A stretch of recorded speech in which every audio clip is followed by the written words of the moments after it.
One of the other issues I think we need to talk about is our seafood safety. Fishing, fish, oysters, crabs, shrimp were all shut down as soon as there was visible oil in any of the areas.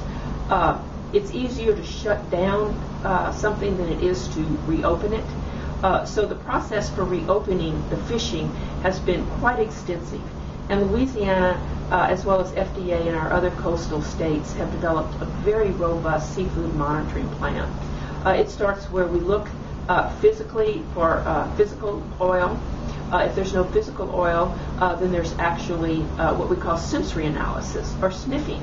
Oil has a very distinct odor, so you can smell oil when it's on fish. And there's a whole line of professional sniffers. If you get on the internet, if you Google it, there's training schools that teach people how to be sniffers, and there's various grades, start from very preliminary up to very sophisticated sniffers. And for it to get past the sniff test, it goes to a panel of 10 of these sniffers who then give their opinion on the odors, and if any of them can smell it, then it doesn't go forward. If it passes our panel of sniff testers, then it goes for chemical analysis. And the chemical analysis is for the polycyclic aromatic hydrocarbons. Some of them may be carcinogenic. In general, from other oil spills, some of those have been found in oysters, generally from tanker spills where there's been high concentrations right over those oyster beds.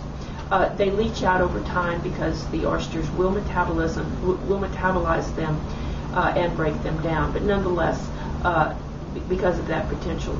So there's been whole laboratories that have gone to conduct these analyses. We've spent a lot of time looking at the appropriate analytical methods to make sure that they have enough sensitivity, and they've had to lower their sensitivity, therefore change their methods and some of their equipment.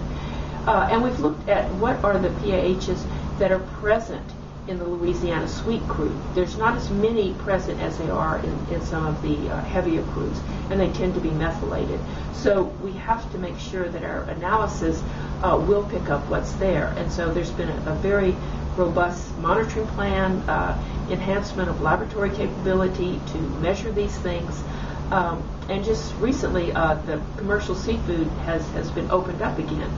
There's literally been thousands and thousands of samples taken and analyzed from these areas, and we don't have one single hit above a level for health concerns. So I think if we think this through, that's very consistent with the weathering of the oil from 50 miles offshore, what comes in, and what is actually getting into these inland waters. And it's not as much as would have been anticipated at the beginning of this oil spill.